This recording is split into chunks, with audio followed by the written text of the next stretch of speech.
Thank you, Lord. Hallelujah. Let's bow our heads and pray. Father God in heaven, we welcome your presence, Lord, sa lugar na ito. Marami pong salamat, Ama, sa patuloy na buhay at lakas na pinahihiram niyo po sa amin. Meron pa kaming pagkakataon to worship you, to bless you, to declare your goodness in our lives. Salamat po, Diyos, sa magandang umaga na ito. At dinako mo ang aming paniyapak sa lugar na ito para ikaw ay sambahin.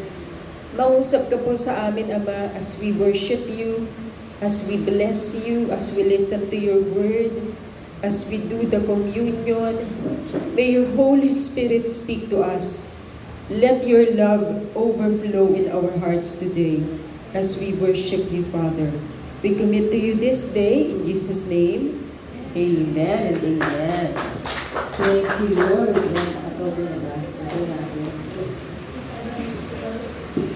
Hallelujah. So, ano po yung ating lesson, mga kapatid? Kung naalala niyo po. Yan.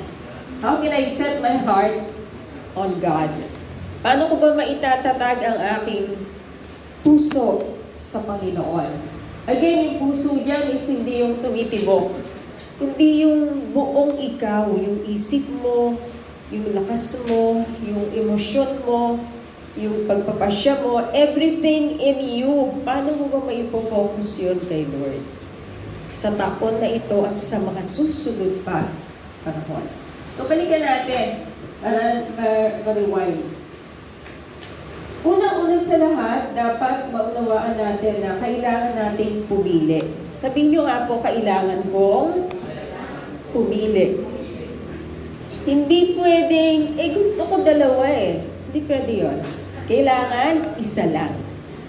Halimbawa, meron kang crush, o yung mga kabataan. Pag crush lang, pwedeng madami. Pero pag seryoso ka na, mapapangasawa mo na, hindi pwedeng dalawa, parehas mong love. Dapat isa lang. Sabi niyo ako, isa lang. Hindi mo pwedeng mahalin ang dalawa with the same kind of love, romantic love. Hindi pwede yun. Sa ating buhay, kailangan nating pumili kung sino ang ating master. And I know nakapili na kayo, kaya nga nandito kayo Amen? Napili nyo na syempre si God. So every day, every moment na may mga decision, dapat hindi ka na mag-struggle. Kasi nakapili ka na. Si God ang napili mo. Kaya lang tayo nag-struggle minsan kasi nagdadalawang isip tayo kung si Lord ba.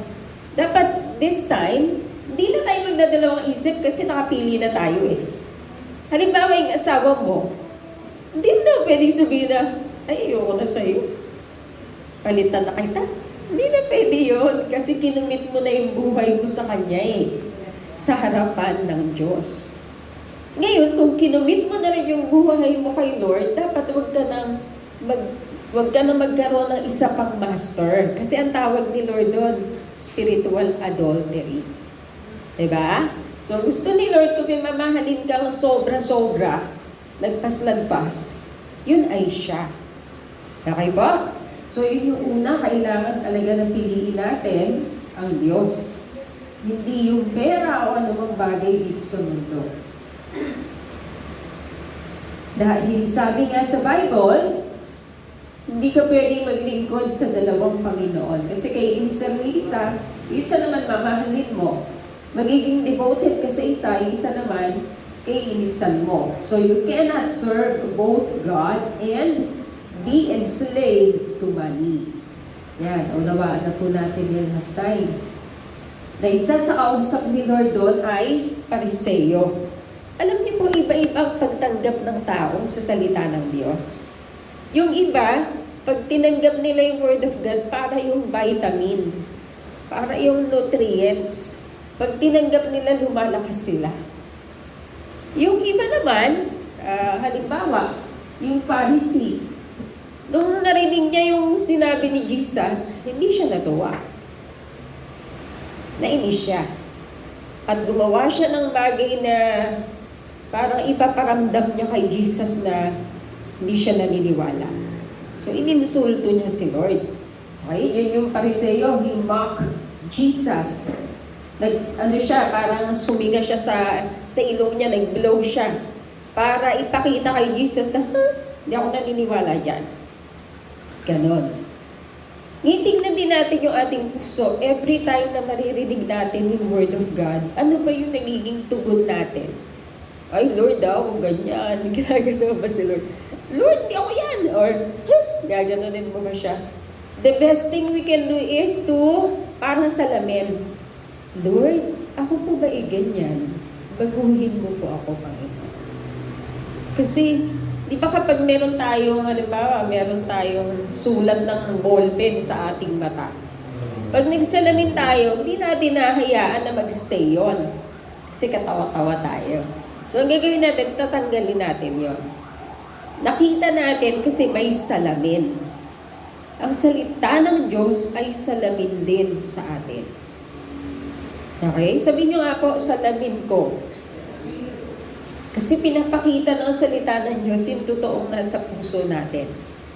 Kaya bantayan natin yung respond natin pag narinig natin yung Word of God. Nagagalit ba tayo? Kasi yung salita ng Diyos parang tinusok tayo.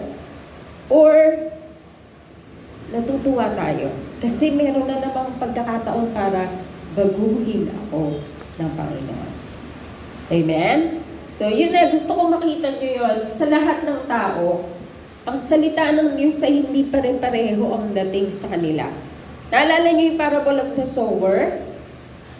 Kapag ikaw ay good soil, pag tinanim sa'yo yung Word of God, mamumunga yun.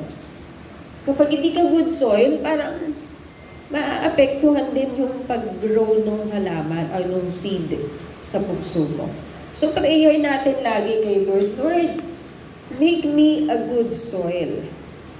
Make my heart a good soil. Para every time na itanim mo yung salita mo, lalago yun sa buhay ko. Amen po ba? Ganun natin tignan yung Word of God kasi yun talaga ang magpapalaki sa atin eh. So, sabi din nga sa Timothy, basa niyo po.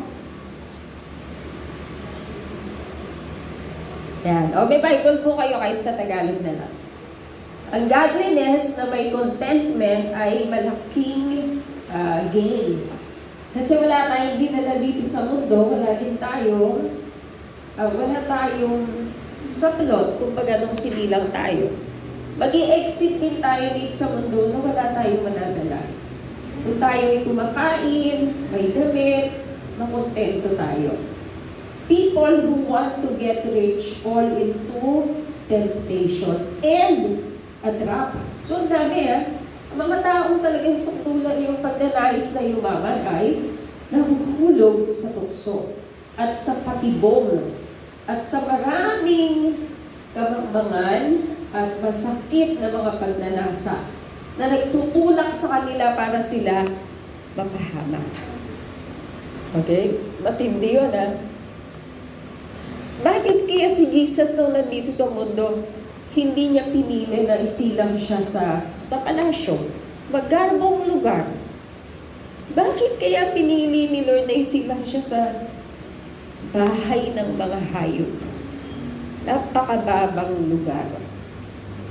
Yun ay para bigyan tayo ng example na tayo ay maging mapagpakumbaba. Kahit si Jesus ang may-ari ng lahat, hindi niya inalintanan, dapat pag nagkatawang tao ako ang pinakamayaman niya sa mundo, akin yan eh.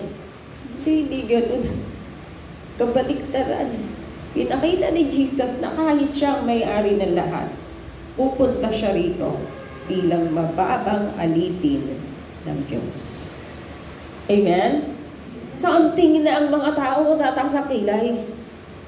Bakit naman ganun pinili mo mahirapan ka? Pwede ka naman maging ano.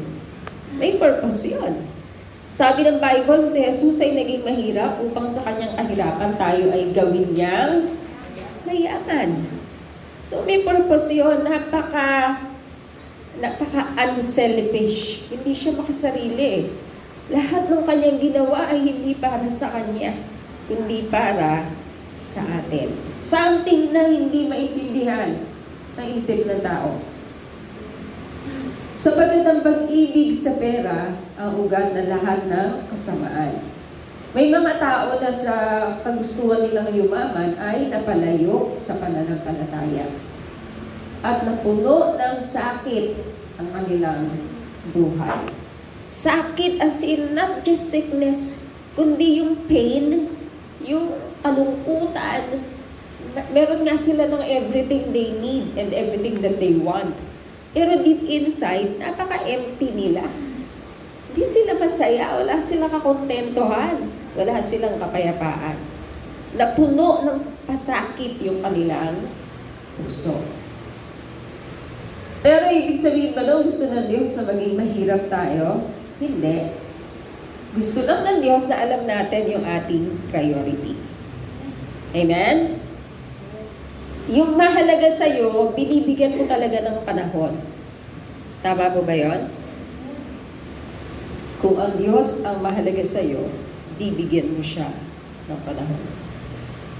Kung sino yung pinakamahalaga sa'yo, yung hindi mo kayang hindi bigyan ng panahon eh.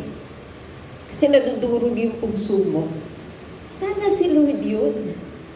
Okay? Sana siya yung mahalaga sa'yo. Kasi gusto naman ng Panginoon na tayo ay yumaman.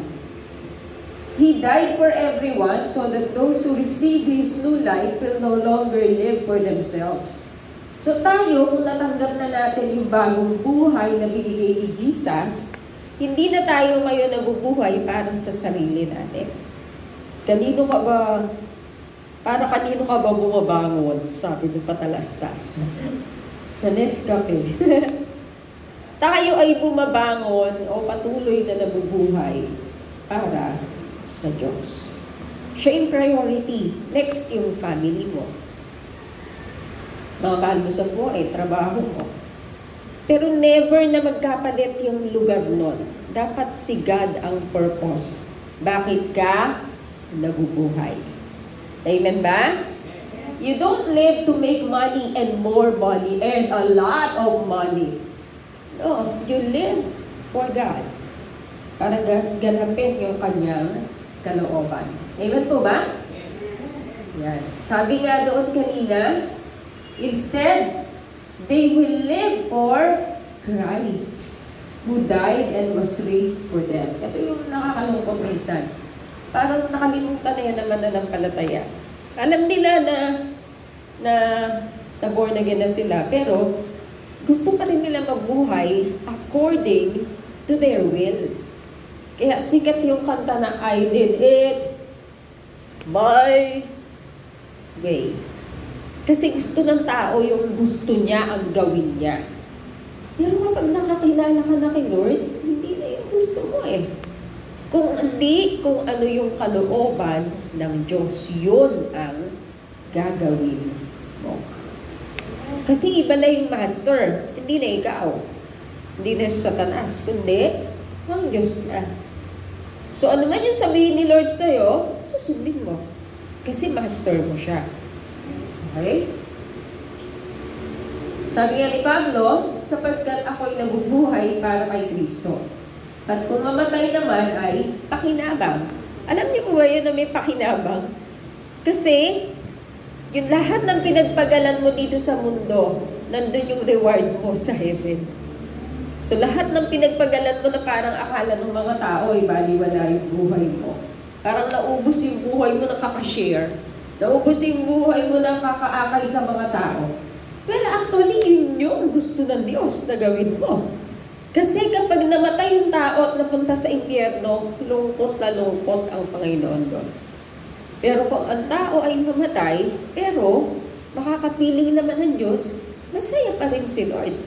Kasi hindi na pahamak yung tao, kundi makakapiling ng Diyos forever. So ganun din natin tingnan yung ating buhay. Hindi na sa atin ang buhay na ito. Ito ay pagmamayari na ng Diyos. Sa Kanya tayo nabubuhay, gumagalaw, at patuloy na naririto sa mundong ito. For you died and your life is now hidden with Christ. Patay ka na eh. Sabihin niyo nga po, patay na ako. Patay ka na sa kasalanan. Patay ka na sa mga makamundong gawa. Ikaw ngayon ay nabubuhay na para sa Diyos. Malaking pagkakaiba yun. Kasi kapag ikaw ay buhay pa sa dating pagkatao mo, sa old nature mo, hindi mo pwedeng mabigyan ng kaluguran ang Diyos. Kaya kailangan mabuhay ka sa bagong buhay. Mamatay yung luma at matanggap mo yung bagong buhay na ibinibigay ng Diyos. Paano yun? Sa pamamagitan ng pananampalataya sa Panginoong Yesus. At syempre, pagsisisi at pagtalikod sa kasalanan. So, it's no longer us who lives, but Christ who lives in us. Memorize ko yan. Galatia 2:20. Pagkat ako'y napako nakasama ni Kristo. Hindi na ako nabubuhay, kundi si Kristo na ang nabubuhay sa akin. Ang buhay kong ito ay nakalaan na para kay Kristo. Mas madali kasi meron ka ng focus. Hindi naman ibig sabihin na wala ka nang gagawin. Huwag i-stretch too far. Nandito pa tayo sa mundo. Pero ang gusto ng Diyos, priority natin siya.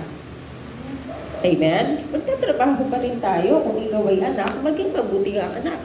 Kung ikaw ay magulang, maging mabuti kang magulang. Pero huwag mong kalilimutan na ikaw ay nabubuhay para sa Diyos. Okay? Mahalaga yun. Alam ko yung direction mo. Hindi yung kung saan ka padpadin ang hangin, dun ka. Hindi. Kasi yung hangin, pagsubok ko yun eh. Dadaling ka na kung saan para maligaw ka.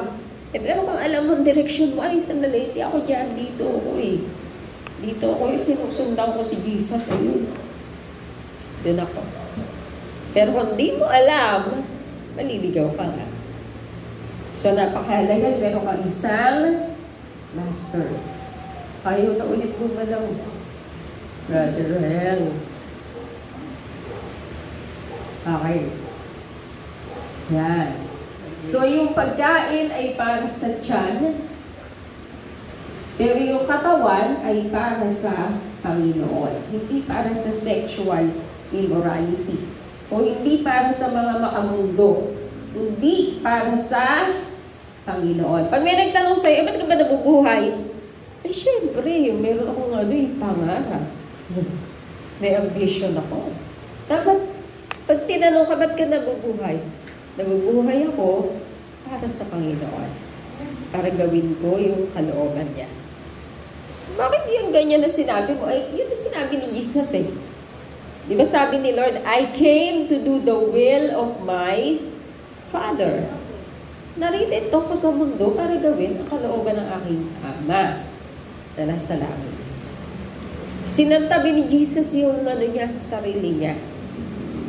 Ikaw din. Kaya nga sabi, di ba sa Bible, sabi ni Lord, deny yourself. Take up your cross daily and follow me, sabi ni Jesus. Denying yourself. Hindi ikaw. Hindi yung sarili mo. Hindi ka nabubuhay for yourself, but for God. So sabi ni Lord Jesus, watch out, guard yourselves against every form of greed. So maraming uri ng kasakiman. Hindi pera lang. Marami yun. For one's life does not consist in the abundance of his possession. Hindi nakabatay ang halaga mo kung gaano kalaki ang pera mo sa bangko.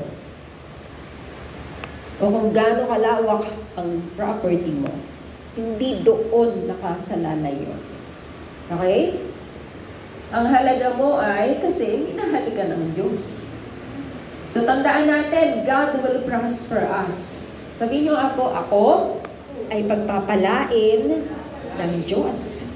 Lalo na kung ikaw ay faithful tither. Okay? Kasi the windows of heaven ay magbubukas para sa'yo.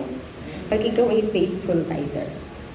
Hindi sasara yung windows of heaven, kundi nakabukas yun to pour out blessings on you. Promise yan ni Lord.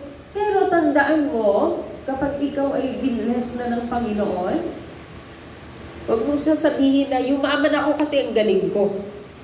Yumaman ako kasi maparaan ako. Huwag ganon. Sana ito yung maisip mo.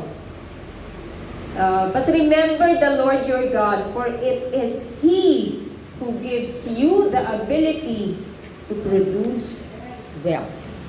So si God pa rin yung nagbigay sa iyo ng ability yan. Nagbibigyan ka ng galing yan. Diba? Pagpapalain ni Lord yan para ikaw ay umasenso. Yan, yung galing na yan. Panghawakan mo. Maging matiyaga ka, hindi pwedeng wala kang gagawin. Binigyan ka na ng ability, so sisipagan mo para ikaw ay pagpalain. Amen ba? Hindi sa ating sarili. Yung iba sa inyo, nagiging mga mayayaman, milyonaryo. Pero, huwag niyo kakalimutan na yun ay dahil kay Jesus. Amen? Huwag mo kakalimutan yung mga kapatiran mo na dating ano din. Pag ikaw binless na ni Lord, hatakin mo rin sila para mag-bless din sila ni Lord. Amen? Hindi yung apakan, kundi hatakan para everyone will be blessed. Ganun yung idea at ganun yung gusto ni Lord. Lahat tayo ay kanyang mapagpala. So, yung topic pa rin natin, sa pangalawang point, prioritize your personal relationship with God. Meron kang pinakamahalagang relasyon sa buhay mo, hindi yun yung asawa mo. Hindi yun yung anak mo. Pinaka-priority mo ang Diyos. Okay? Kasi minsan masyado tayo hindi, syempre nanay ko muna. Tatay ko muna. Asawa ko muna or anak ko muna. Hindi, si God muna. Sabihin nyo nga po, si God muna. Hindi siya pwedeng maging pangalawa. Lagi mo alalahanin, the first and the greatest commandment is not to love your family with all your heart, with all your soul. Hindi mo na yun eh. Dapat ang mamahalin mo with all your heart, with all your soul, with all your mind, with all your strength ay ang Diyos. Bakit? Kasi kapag na-reach mo yung ganong uring pagmamahal, marireach mo rin yung tinatawag na worship. Sasamba ka nga sa Diyos. Pag hindi mo na-reach yung ganong klaseng pagmamahal, hindi ka talaga sumasamba sa Panginoon. Pag natutunan mo na siyang mahalin, na parang, hindi lang parang, kundi totoo, na hindi mo kayang mabuhay na wala si God, yun. Worshipper ka nga talaga. Kasi na-realize mo na wala kang magagawa, hindi ka mabubuhay, hindi mo kakayanin kung wala ang Diyos sa buhay mo. It proves na mahal mo ang Diyos with all your heart, with all your soul, with all your mind, and with all your strength. Masakit isipin, pero mamamatay talaga yung tao eh. Diba? Masakit yun. But that's reality. Na hindi natin pwedeng pigilan. We cannot control. Kahit na, although, pwede i-extend ni Lord. But then, mauubos at mauubos yung hininga. Diba?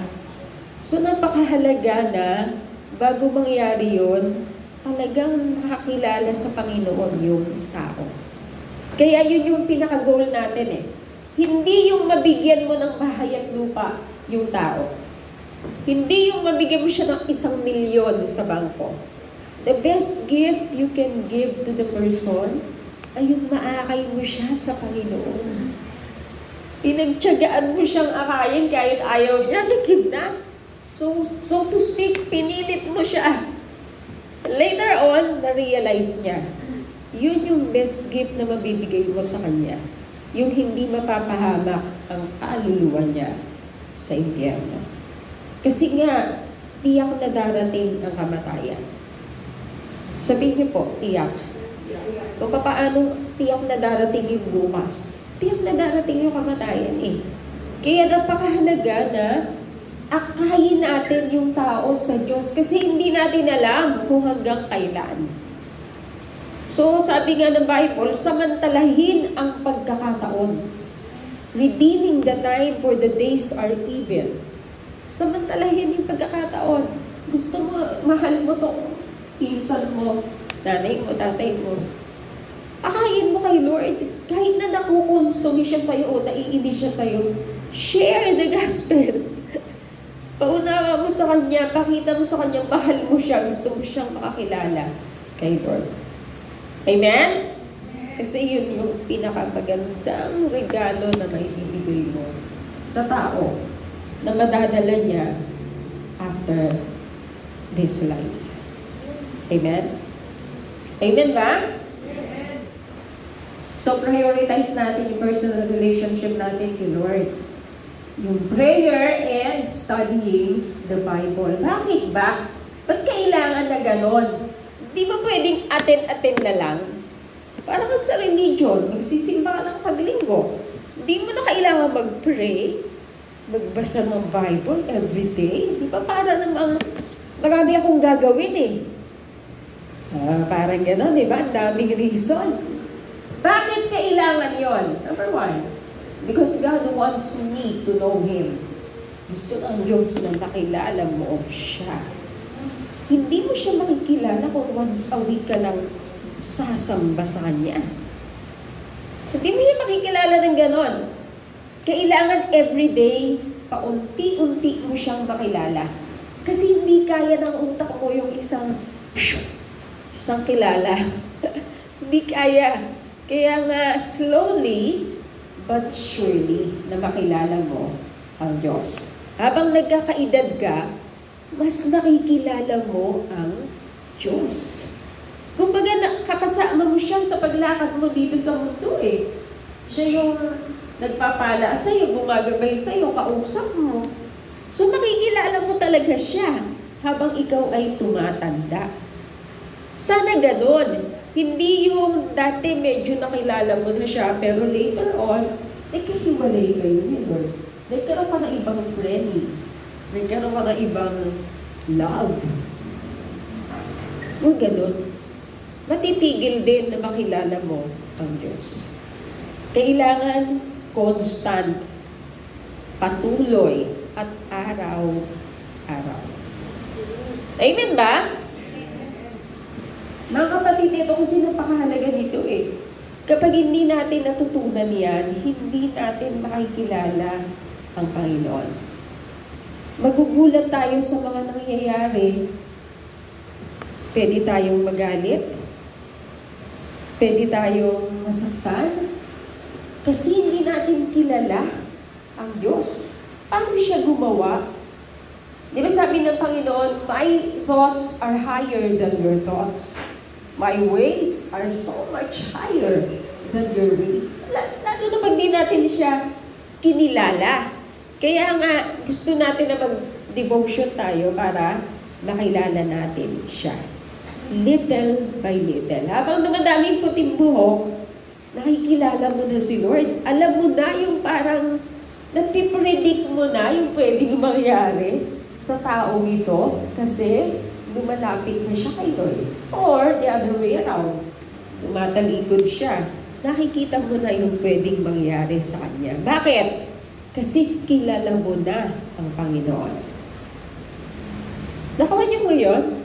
Di ba ang tao minsan hindi na kailangan magsalita, tignan ka lang yan. Alam mo na kung ano yung emosyon niya. Di ba yan nagsasalita, tignan ka lang, o kaya may pilantik lang yung kanyang kamay o yung kanyang paa, alam mo na ibig sabihin. Kasi very close kayo. Ganun din ang gusto ni Lord, maging so close tayo sa Kanya. Okay? Kasi yung no dyan, mamaya, i-explain ko. So, bakit tayo dapat i-prioritize natin yung relationship natin sa Diyos? Kasi gusto ng Diyos na makilala natin siya. Upang sa ganon, magkaroon tayo ng maganda at lumalagong relasyon sa Kanya. A good and growing relationship. Halimbawa, meron akong best friend sa Manila. Hindi naman kami naging mag-best friend agad-agad eh. Dahil madalas kaming magkasama, nagkukwentuhan kami, at parehas kami ng mga likes, nagkakasundo kami, naging mag-best friend kami. Nakuha niyo po yan? Hindi kami magiging mag-best friend kung hindi kami nagkikita madalas or hindi kami nag-uusap, hindi namin nakilala ang isa't isa. Hindi kami magiging close. Ganun din tayo kay Lord. Pag hindi mo kinilala ang Panginoon, intentional mong kinilala, hindi ka magiging close kay Lord. At hindi mo malalaman yung mga gusto niya para sa buhay mo kasi hindi mo siya kilala. That's why mahalaga at napakahalaga ng ating prayer and Bible reading. Kasi doon natin siya makikilala. Hindi naman natin siya maririnig audibly, hindi mo siya magsasalita sa'yo. April. Hindi naman, di ba? Yung word niya ay nakasulat na. Yun yung Bible. So all we have to do is intentionally excited ka na basahin. Wow, ano kayo sabihin sa akin ni Lord ngayon? Ganon, hindi yung parang makikipag-usap ka kay Lord, pero pilit na pilit ka. Remember, halimbawa yung anak mo, kakausapin ka lang kapag hihingi ng pera sa'yo. Matutuwa ka ba dun? Hindi. Pero kung everyday, niyayapos ka ng anak mo, I love you, ma. Pag inutugsan mo, napakabait. Ay, syempre matutuwa yung puso mo kasi may relasyon siya sa'yo. At mahal ka niya, nararamdaman mo yun. Everyday. Ganon din yung pakiramdam ni Lord. Multiply it times infinity. Yung damdamin niya. Kapag everyday meron kang time na kausapin siya, natutuwa ang Panginoon. Dahil nararamdaman niyang mahal mo nga siya. Kasi nag-i-invest ka ng time sa Kanya. Naiintindihan niyo pa ako, mga kapatid? So please, masarap pag-aralan ng Biblia. Minsan nga lumalagpas na yung oras, hindi mo na namamalayan. Ay, magluluto pa pala ako. Di ba? May gagawin pa pala ako. Parang gano'n. Kasi nai-enjoy mo eh. Kasi communication yun. Kung nai-enjoy mong kausap yung ibang tao, dapat mas enjoy kang kausap ang Diyos. Okay? Pakibasa nyo nga po yan, John 17:3.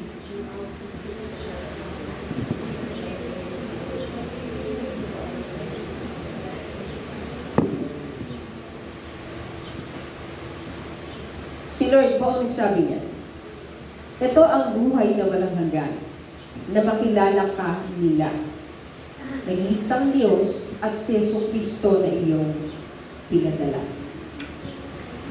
Napakahalaga na makilala mo ang Diyos. Yung mag-asawa, I would say na sila talaga yung magkakilala. Wala nang mas makakakilala pa sa tao, maliban doon sa asawa niya. Yun yung pinaka-intimate relationship eh. Pero dapat, meron mas mataas doon.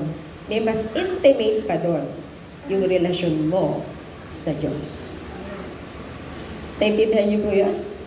Di ba mag-asawa, tingin lang ng asawa mo, taas ng kilay, ay nako, alam mo na yan. Kumbaga, hindi na kailangan magsalita.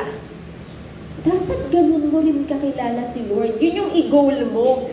Na maging intimate kami ni Lord, pakilala ko talaga siya. Paano? Study the Word.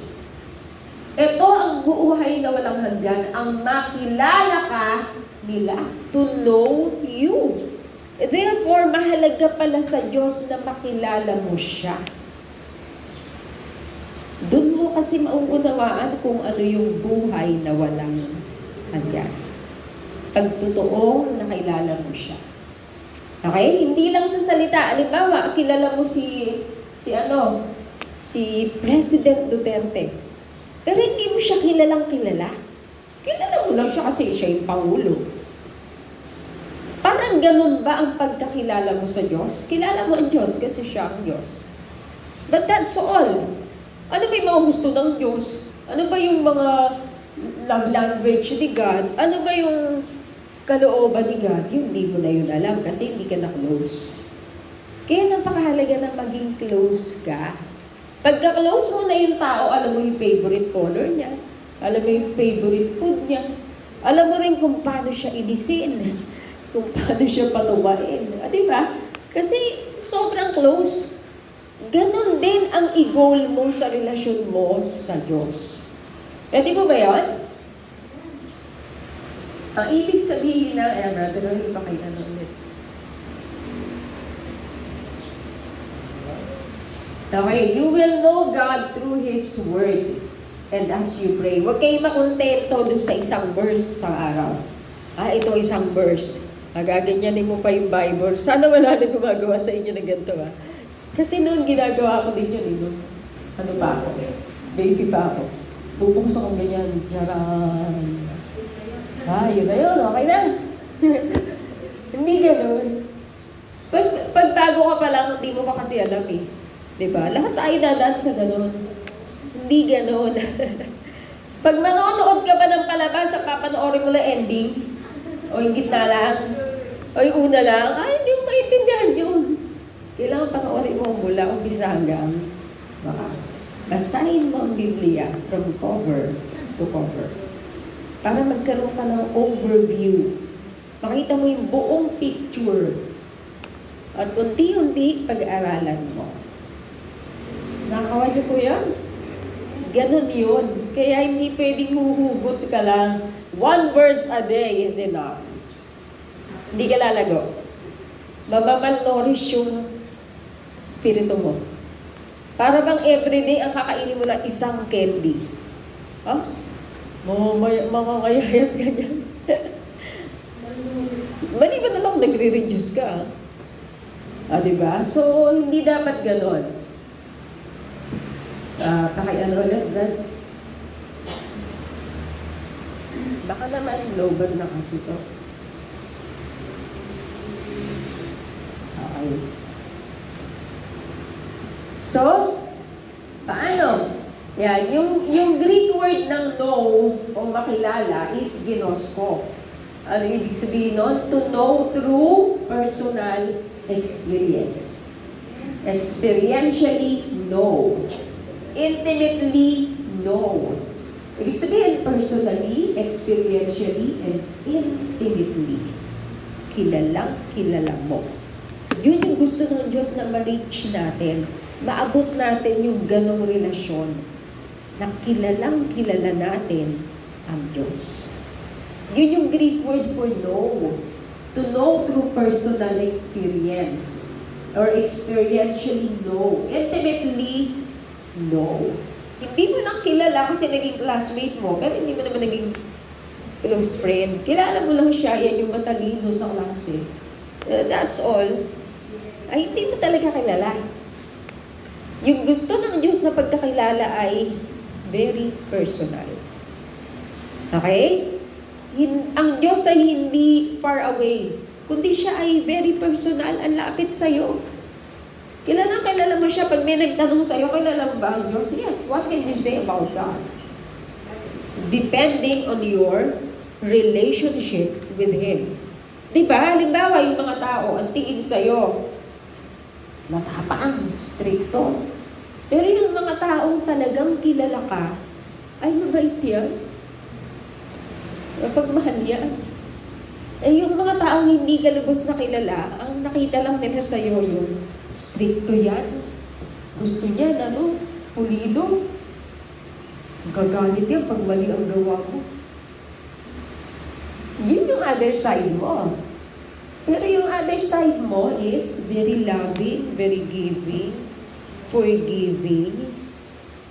Dahil hindi ka kilala ng tao, nakita lang niya sa'yo yung pangit. Kasi yun yung mas madaling makita. O diba? Ganun yung tao Mas madaling nakikita yung hindi maganda. Nalalagpas ang tignan yung mga good attributes. Siyempre, may mga panahon na iba yung ugali mo kasi iba yung sitwasyon. Alam namang matuwa ka, nagkalat ka. Nagkang gulo-gulo na, matuwa ka. Siyempre, magagalit ka, sisigaw ka siguro. But it doesn't mean na ganun ka palagi. Nakuha niyo po yan? So gusto ni Lord makilala natin siya. Kasi kapag hindi natin siya kilala, baka matulad tayo doon sa servant, yung binigyan ng isa lang. Naalala niyo yun? Pinagkatiwalaan ng isa. Hindi niya kasi kilala yung master niya eh.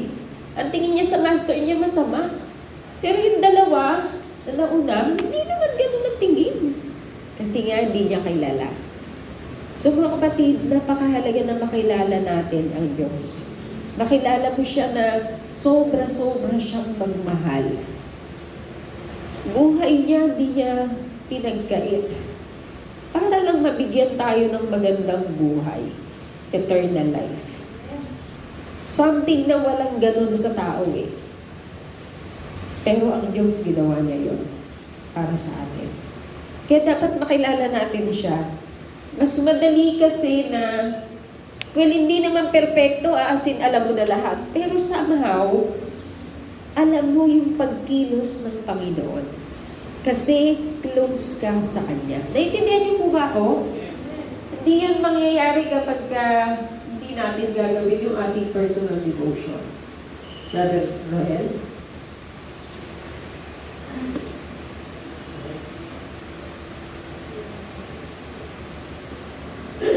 Siguro, kailangan na ng bagong battery. Ayan, magana na yan. So, yung pangalawa, kasi ang ating spiritual food, yung Word of God. Kaya kailangan natin ng personal devotion. Prayer and studying the Bible. Ginagawa niyo po ba? Maganda na simulan natin ang taon na gano'n, Kung may oras ka sa trabaho mo, kung may oras ka sa mga modules mo, dapat may oras ka rin sa Biblia. Amen? Hindi pwedeng nagawa mo yung mga modules mo. Magbasa ka na ng Bible. Mag-pray ka na. Ay, hindi. Magsaselfone ako. Facebook. Tsaka ano. Hindi, wag ganoon. Bigyan mo kasama si Lord sa buhay mo. Hindi siya outsider. Amen ba? Hindi siya outsider, hindi siya bisita. Siya ay resident, nakatira sa'yo. At siya ang nagmamayari sa'yo. Hindi natin siya i-welcome as visitor. Hindi. Siya ay nakatira sa atin. Tayo yung templo niya eh. So dapat hindi mo siya itrato na parang bisita sa buhay mo. Siya yung owner ng buhay mo. Okay? So, napakahalaga niyan, kapag ikaw ay natuto talagang mag-devotion, prayer, studying your Bible, lalago at magiging matatag ang pananampalataya mo. Okay? Tataba o lulusog yung spirito mo. Hindi ka magiging weak na kapag may temptation, lagi kang sumisave lang. Lagi kang nahuhulog sa mga tukso, sa mga nilalagay ni Satanas na trap sa'yo. Lagi kang nahuhulog. Kasi mahina ka. Well, ang secret niyan, yung devotion mo. So, napakahalaga nun. Sa lahat ng mananampalataya, mahalaga yon. Hindi sa pastor lang mahalaga yon. Hindi. Sa lahat ng mananampalataya, kasi meron tayong personal na relasyon eh. Hindi ako mediator nyo sa Diyos. Ang mediator natin si Jesus. Kaya kailangan meron tayong personal na relasyon sa Kanya. Amen po ba? Tandaan po natin yon. Sabi nga ni Lord, hindi lang sa tinapay nabubuhay ang tao, hindi sa bawat salita na lumalabas sa bibig ng Diyos. Therefore, may dalawang pagkain. Tinapay para sa laman or katawan, physical, at meron din isa pa, yung Word of God. Pagkain ng Spirito. Huwag na laging pinapakain lang yung katawan. Kakainin din everyday yung Spirito. Kasi nagugutom din yun. Okay? Naintindihan niyo po yun? Kaya nga nilinaw yan eh. Nakalagay yan actually sa Deuteronomy. Kinote ni Jesus yun from the Old Testament. Deuteronomy 8:3. Sabi dito ni Moses, He humbled you, binaba kayo ng Diyos, tinuruan kayo magpakumbaba, kaya kayo nagutom, causing you to hunger, and then feeding you, at pinakain kayo ng mana, na hindi natikman o naranasan ng mga magulang nyo. To teach you, para ituro sa inyo na hindi lang sa tinapay nabubuhay ang tao, kundi sa bawat salita na lumalabas sa bibig ng Diyos. Everyday may instruction si Lord kay Moses para sa mga tao.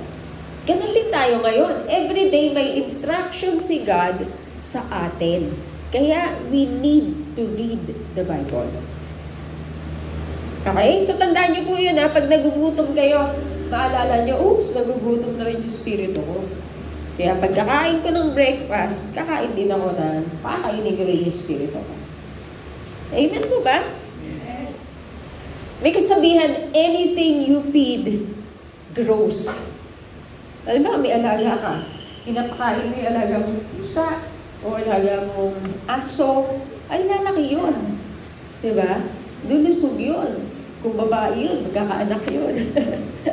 Ay, alaga ng steppers, ang dami na naging tuntak mo. Diba? Ganon din ang spirito mo. Pag pinapakain mo ang spirito mo, lalago yan. Hanggang sa makapag-akay ka na, mga tao na hindi pa nakakakilala kay Lord, madadala mo sila. Nakuha niyo po yun? Kasi inalagaan mo yung spirito mo eh. Pinakain mo ng Word of God. So ikaw tuloy ay naging malusog. At dahil doon, nag-akay ka ng mga souls kasi nakilala mo ang Diyos. Naintindihan niyo po ba ako? So hindi natin pwedeng baliwalain yan. Meditate the Word of God. Memorize niyo po yung Joshua 1:8. Huwag mo haliyaan ang aklat na kautusan na malayo sa iyong bibig. Bulay-bulayin mo ito araw at gabi upang sa ganun magawa ko ang mga nakasulat dito. Nang sa gayon, ikaw ay sasagana at magtatagumpay.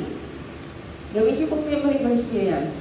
Sabi rin sa Timothy, 2 Timothy 3:16, ang lahat ng kasulatan ay hiningahan or inspired by God at magagamit sa pagtuturo, sa pagsasaway, sa pagtutuwid, sa pagsasanay ng katuwiran upang sa ganon ang lalaki o ang babae ng Diyos ay maging handa,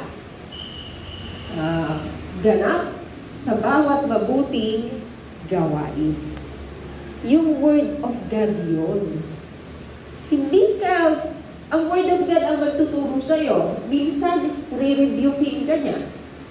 Ay, mali yung ginawa mo. Nasabihin sa'yo ng Word of God. Yes, nararanasan niyo yun. Para kausap niyo lang ang Diyos. Sabihin ni Lord sa'yo, mali yan. At least si Lord na yung nagsabi sa'yo. Hindi yung iba. Diba? Kumbaga, may relasyon ka sa Diyos eh, kaya pwede niyang sabihin sa'yo. Pero kung wala kang relasyon sa Kanya, hindi mo maririnig yun. So, ang salita ng Diyos ang magtuturo, ang magsasaway, ang magtutuwid, at magsasanay sa atin sa gawang katuwiran. Para tayo ay nakahanda na gumawa ng mga mabubuting gawa para sa Diyos. Sabi nga sa Psalms 119:105, Your word is a lamp unto my feet and a light for my path. Ang salita mo ay liwanag sa aking mga paa, tanglaw sa aking daraanan. Naranasan niyo na po ba maglakad na wala pang electricity, tapos hindi pa maliwanag ng buwan? Sino na nakaranas nun?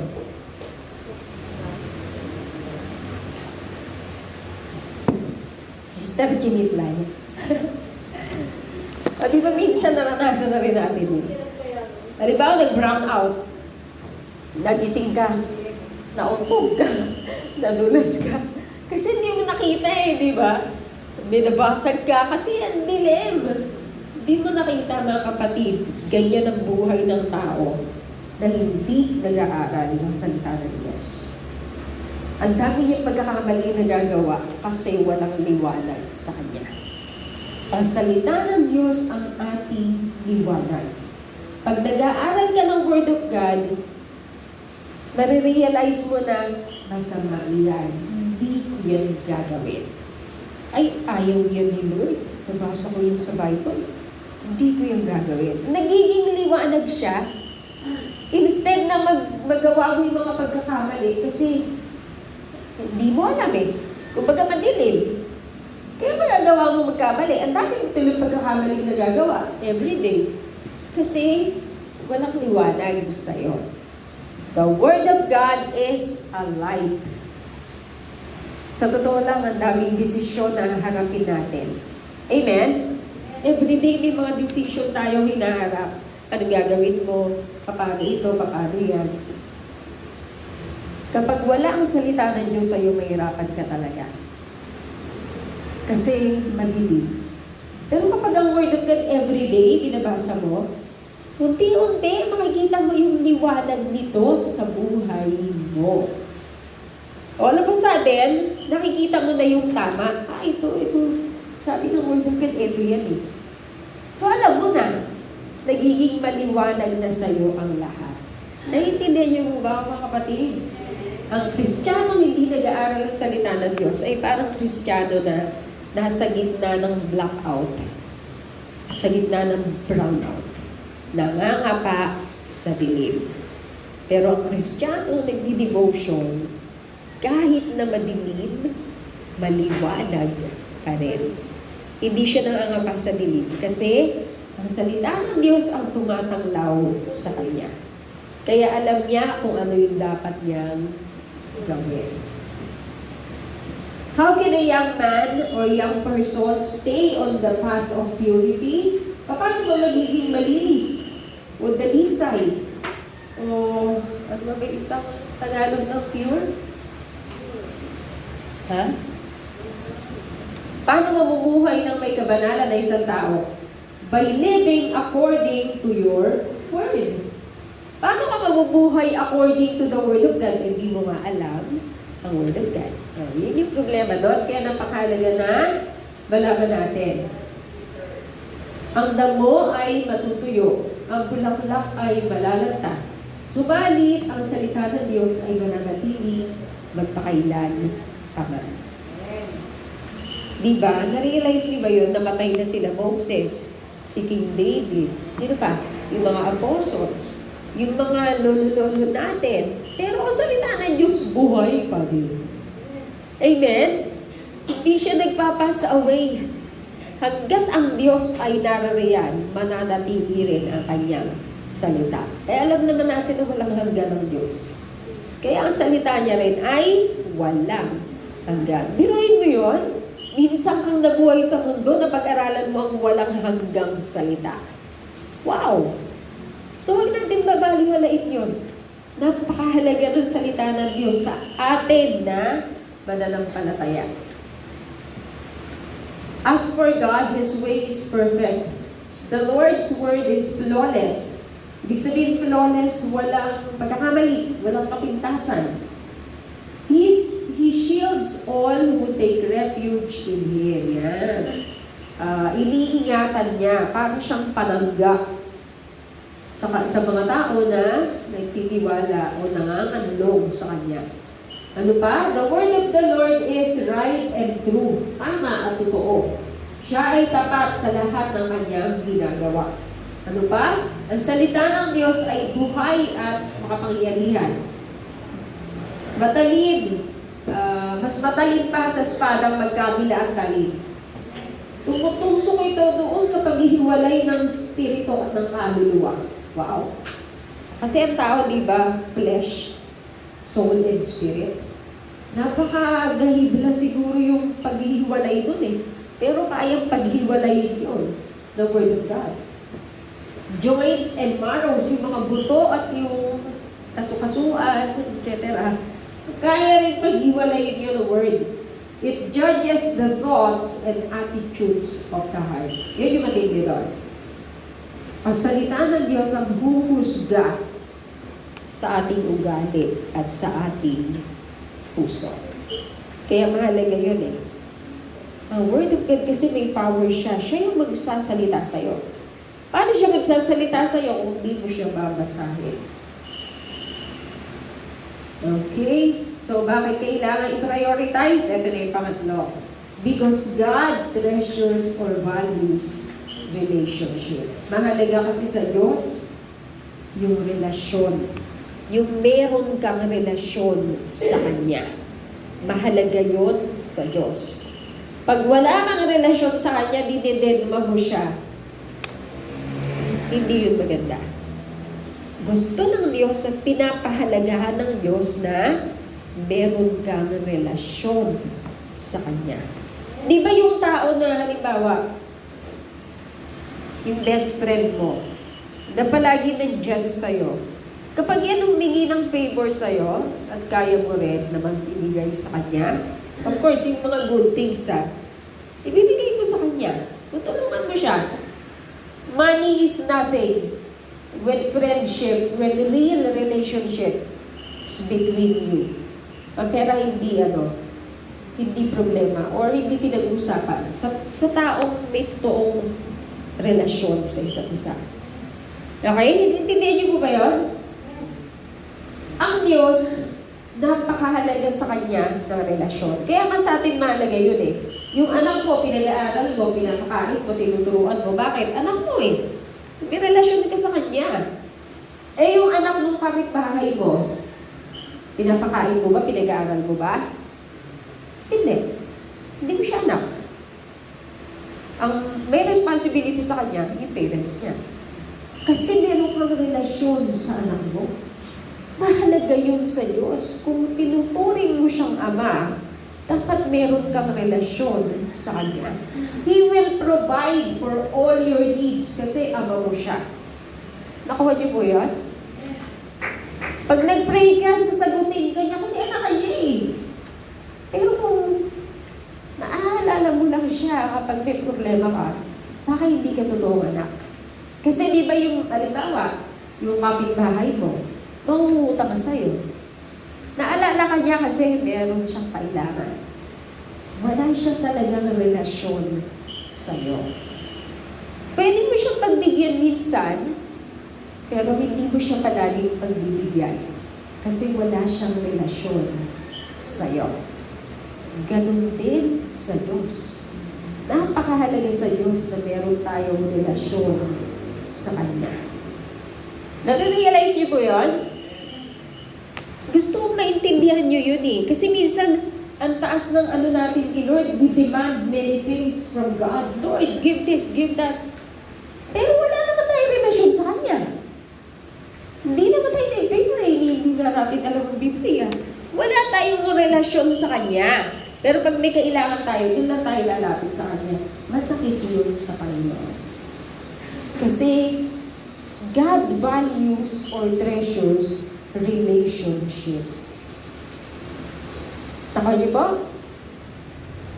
Yung kaibigan mo, hindi yan face in a crowd. Kapag nasa isang lugar ka at wala kang kilala, ang ng pakiramdam, wala kang mahinga ng tulong. Diba? Kasi wala kang kilala eh.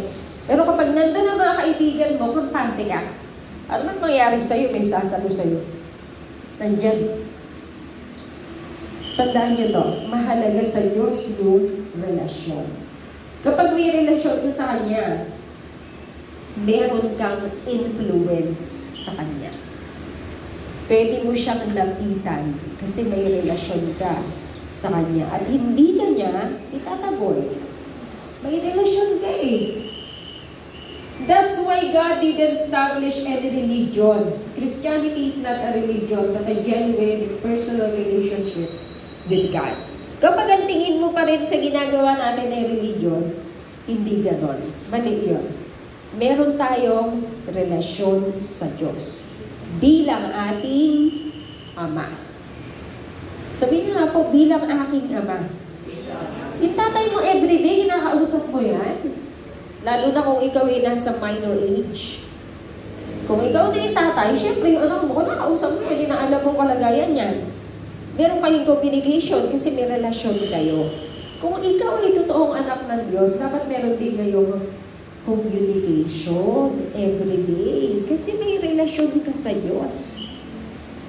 Eh, kung wala kang relasyon sa Diyos, hindi mo nga siya kakausapin. Hindi maganda yun. Kasi mahalaga sa Diyos yung may relasyon kayo. Saan natin mababasa yun?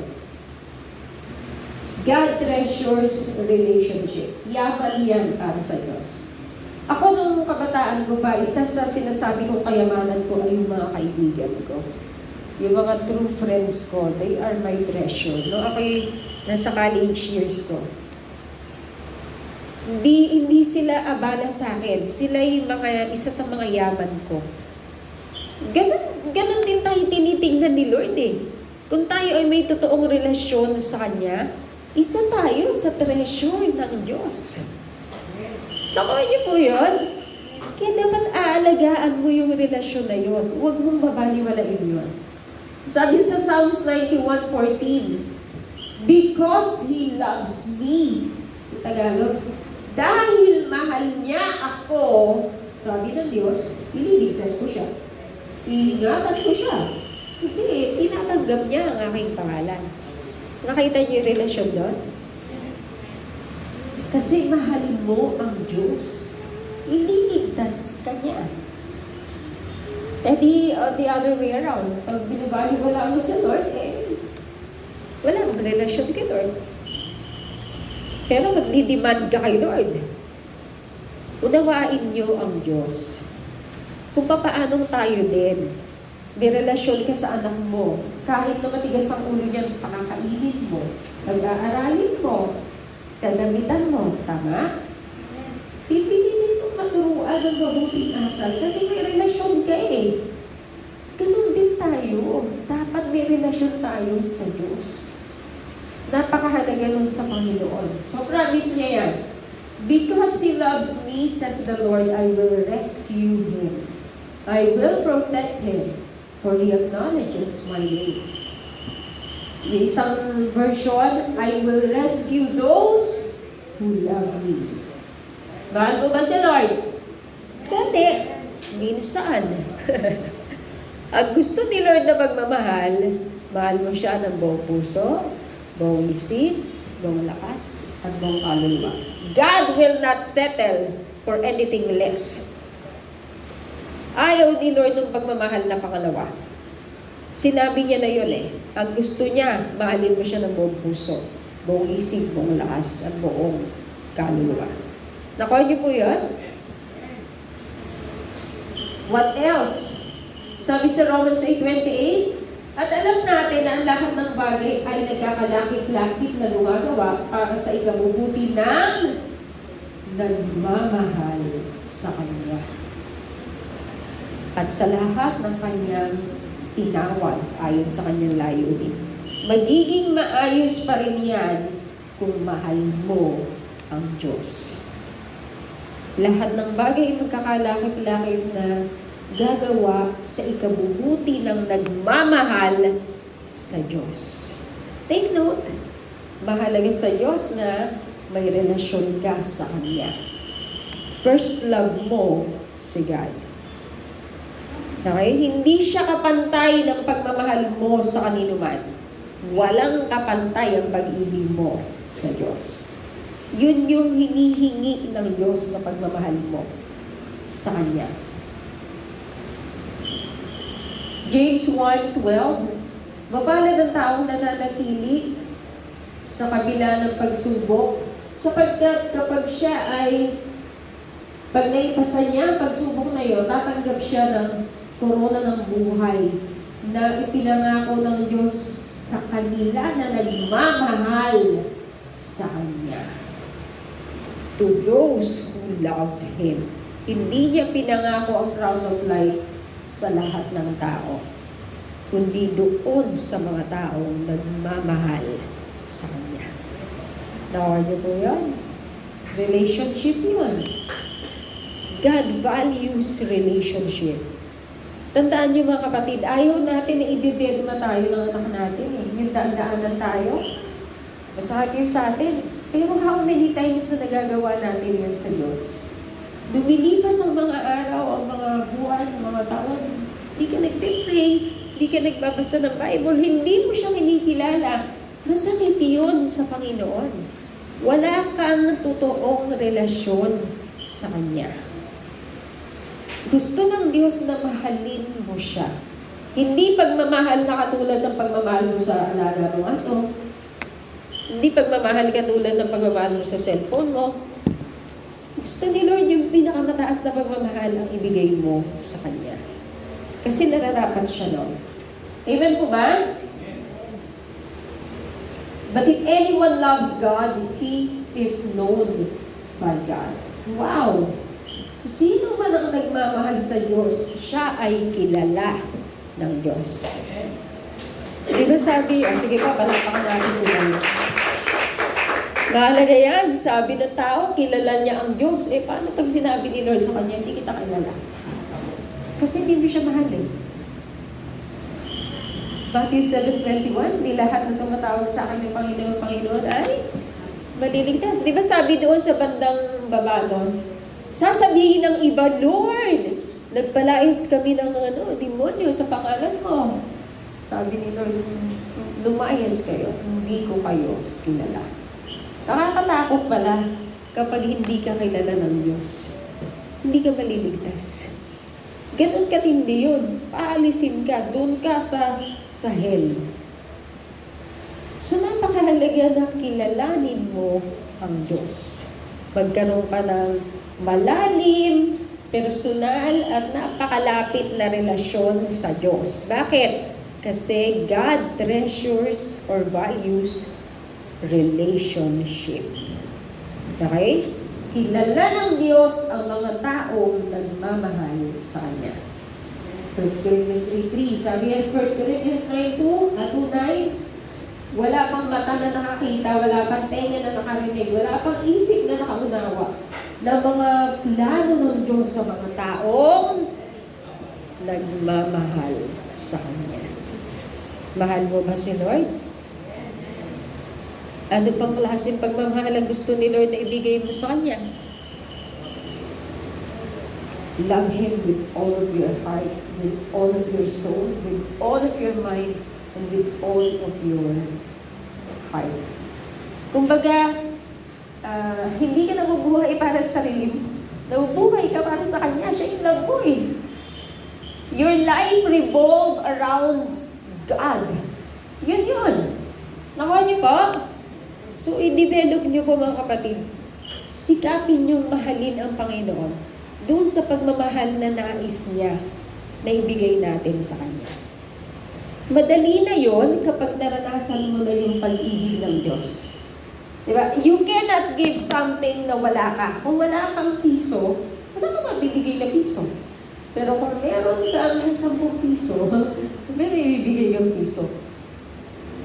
Kung totoong naranasan mo ang pag-ibig ng Diyos, ang pag-ibig ng Diyos din ang magtuturo sa iyo para mahalin mo siya pabalik sa paraan at sa pagmamahal na gusto niya. Amen? Amen ba? Amen. May natutunan po ba kayo? Sana po meron na. Brother Karen, tapusin na natin. Meron pa yata. Nakikilig pa.